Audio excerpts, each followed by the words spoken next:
Assalamualaikum warahmatullahi wabarakatuh. Selamat siang semuanya. Selamat datang di kelas mekanika. Untuk pertemuan hari ini kita akan membahas tentang materi yang baru, yaitu tentang analisis vektor dan bagaimana implementasi vektor itu terhadap koordinat kartesian, dan dilanjutkan juga dengan nanti turunan vektor.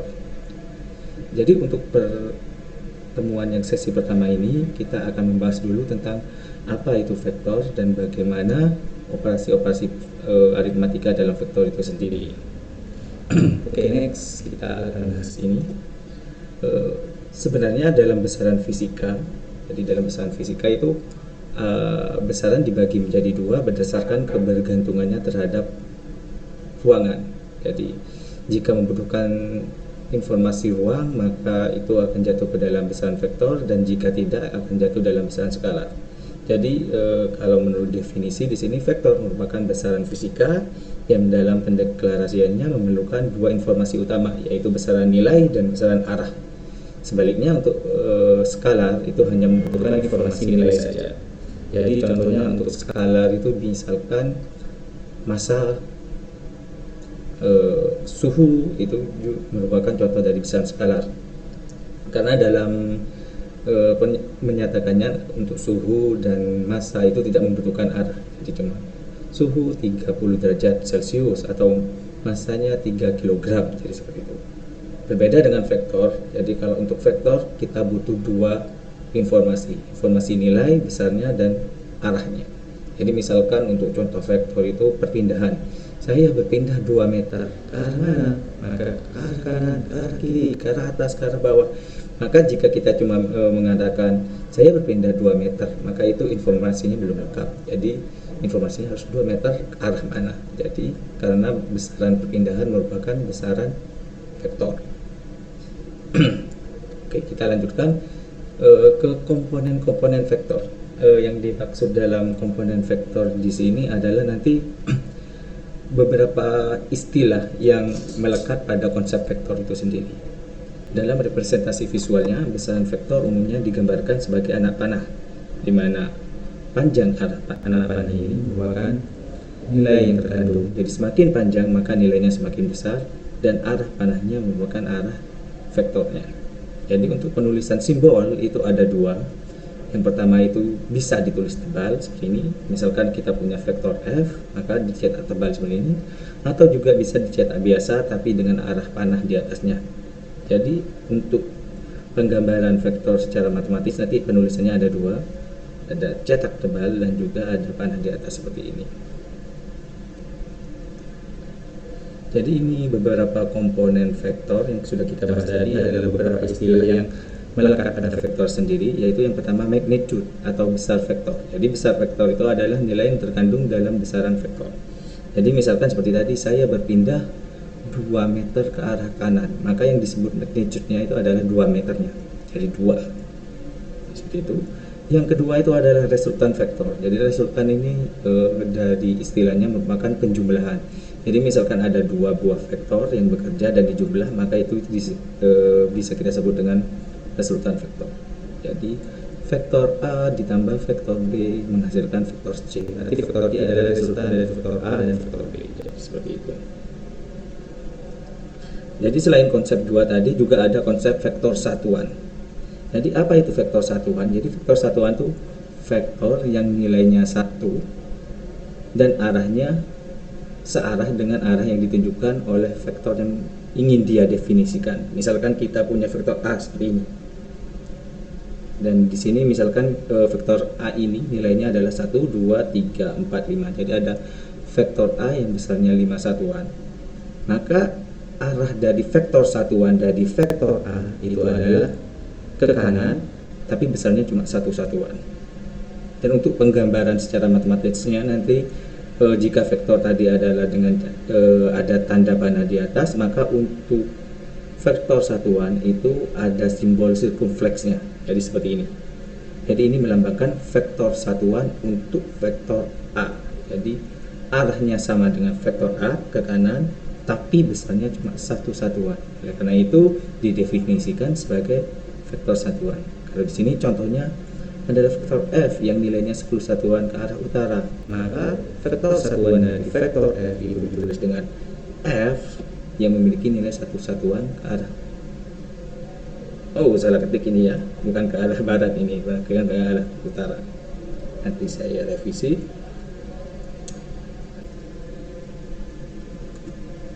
Oke, di sini jika seandainya kita punya dua vektor searah, vektor A dan vektor B. Jadi misalkan kita punya dua vektor seperti ini, vektor A adalah yang di bagian atas dan vektor B yang di bagian bawah, maka penjumlahan antara vektor A dan vektor B itu sama dengan, secara visual digambarkan dengan ini. Jadi vektor A disambung dengan vektor D. Jadi penjumlahan dari vektor A ke vektor B itu sama dengan panjang dari vektor A plus B karena arahnya searah. Jadi ini adalah vektor A ditambah vektor B. Jadi seperti ini. Jadi misalkan vektor A ini punya nilai 3 satuan dan B ini punya 2 satuan, maka vektor A plus B nya secara sederhana adalah 5 satuan. Ini masih konsep yang mudah. Yang menjadi pertanyaan adalah sekarang bagaimana seandainya vektor A dan B itu tidak searah. Jadi misalkan seperti ini, kita punya vektor C sini, misalnya 5 satuan. Terus kita punya vektor D, arahnya ke sini, ini 3 satuan. Vektor D. Bagaimana penjumlahan C plus D? Maka C plus D sama, maka untuk perhitungan C plus D itu sama dengan vektor C dan bagian belakang vektor D itu dihubungkan dengan bagian ujung awal dari vektor D-nya. Maka hasil penjumlahannya adalah ini. Jadi vektor C plus D adalah bagian ini, atau kita tuliskan dengan 5 minus 3, karena 5 ke kanan ditambah 3 ke kiri, maka hasilnya adalah 2 ke kanan. Jadi kalau di papan itu adalah yang digambarkan dengan panah biru, jadi 2 ke kanan. Jadi konsep penjumlahan vektor seperti itu, tidak sama dengan konsep penjumlahan skalar. Jadi untuk skalar kita beli beras 2 kg, terus kita beli lagi 3 kg, itu pasti 5 kg. Tapi beda dengan ini, jika vektornya searah itu maka saling menguatkan, maka plus. Beda dengan melawan arah, maka nanti tandanya jadi min, walaupun secara harfiah itu adalah penjumlahan vektor. Yang menjadi pertanyaan selanjutnya adalah jika vektornya itu tidak sejajar, bagaimana jika tidak sejajar? Oke, sebentar papannya kita hapus saja dulu. Oke, bagaimana jika tidak sejajar? Misalkan kita punya dua vektor lagi, vektor A dan B yang baru. Misalkan ini adalah vektor A dan ini adalah vektor B. Jadi seperti ini. Jadi ada vektor A dan vektor B. Bagaimana cara penjumlahannya? Maka cara penjumlahannya kalau secara visual sama seperti tadi, maka karena A plus B, maka vektor A disambung dengan vektor B. Jadi vektor B-nya menyambung di ujung vektor A-nya. Jadi disambung seperti itu, maka dari ujung vektor A, jadi awal vektor A ke ujung vektor B, itu adalah hasil penjumlahannya. Jadi garis yang biru ini adalah hasil penjumlahan vektor A plus vektor B. Ini seperti ini. Ya. Tapi sekarang berapa nilainya? Nah, ini baru sulitnya di sini.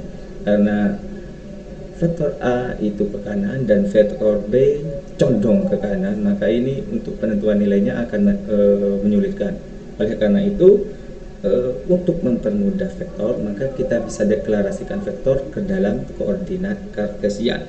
Jadi misalkan kita punya koordinat kartesian 2 dimensi dulu, seperti ini. Maka nanti untuk penentuan A dan B nya bisa kita gambarkan atau kita proyeksikan terhadap koordinat x dan y nya. Tapi sebelum itu kita bahas aja dulu apa itu koordinat kartesian. Oke, kita kembali ke slide-nya.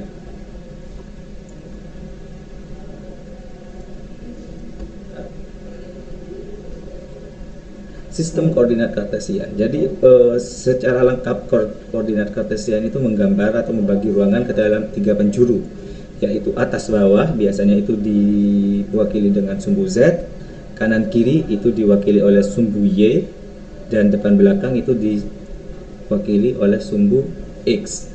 Jadi ada 3 penjuru. Jadi masing-masing penjuru ini nanti akan mewakili kemana vektor itu mengarah. Jadi misalkan ada vektor 2 ke depan, 3 ke kanan, 1 ke atas. Berarti nanti 1, 2, 3 berarti ini kita proyeksikan, dan 1 ke atas. Oke, kita ambil aja gambarnya kalau begitu.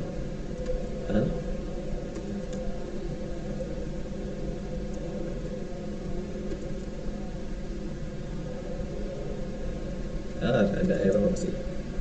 Oke, kita ambil aja gambarnya, kita gambarkan aja kita di papan kita tadi. Ya, sorry. Kita pindah ke papan yang baru. Kita tempel aja di sini. Oke. Jadi misalkan seperti tadi, kita punya vektor 2 ke depan, 1 ke kanan. Apa tadi ya? 2 ke depan, 1 ke kanan, dan 1 ke atas, misalkan seperti itu. Maka penggambarannya adalah seperti ini. Jadi kita bagi dalam satu satuan yang sama. Jadi besar sekali ini vektornya, gambarnya. Oke. Jadi misalkan 1, 2, 3, 4 kita bagi dulu dalam garis bilangannya. Nah, misalkan kita punya vektor 2 ke depan, berarti kita gambarkan dulu 1, 2, berarti titik ini. Terus 3 ke kanan, 1, 2, 3 ke kanan, dan 1 ke atas, maka 1 ke atas. Maka tadi penggambarannya seperti ini, sama dengan penggambaran penjumlahan 2 vektor. Jadi 2 dan 3 vektornya ke arah sini. Tapi tunggu dulu, karena ini masih antara X dan Y. Untuk ke Z nya berarti kita buat sejajar sumbu Z seperti ini. Maka arah vektornya adalah agak menyerong ke depan di atas bidang X, Y. Maka penulisan vektornya ini bagaimana? Penulisannya maka 2 ke E, 3 ke Y, dan 1 ke Z. Jadi seperti itu. Jadi penulisan vektornya seperti itu.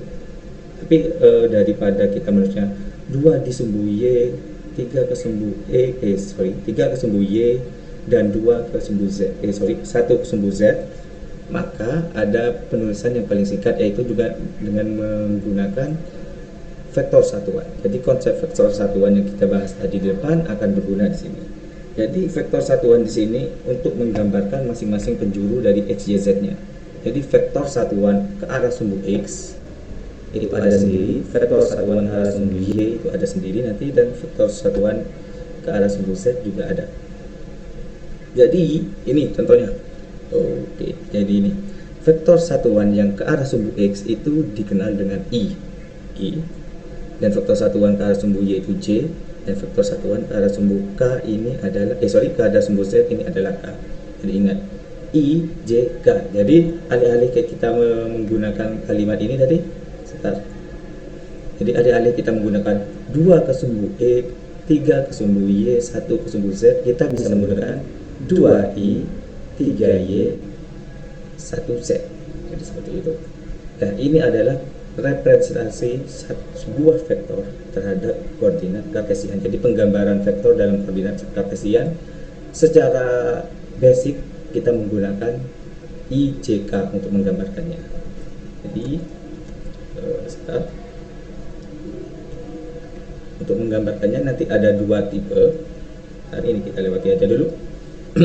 Jadi bisa menggunakan ini, misalkan 3 ke sumbu X, 2 ke sumbu Y, 5 ke sumbu Z, maka kita menuliskannya dengan 3I, 2J, dan 5K. Atau dalam bentuk matriknya kita tulis 3, 2, 5. Jadi bergantung pada metode mana yang lebih nyaman, itu bisa menggunakan metode vektor satuan seperti ini atau metode matriks seperti ini. Jadi ini, karena tadi vektor satuan, maka besar I, besar J, besar K itu sama satu, karena vektor satuannya. Tadi lupa saya bahas. Jadi ini adalah konsep penjumlahan, maka lebih mudah. Misalkan nanti kita menulis dulu, kita pindah papan.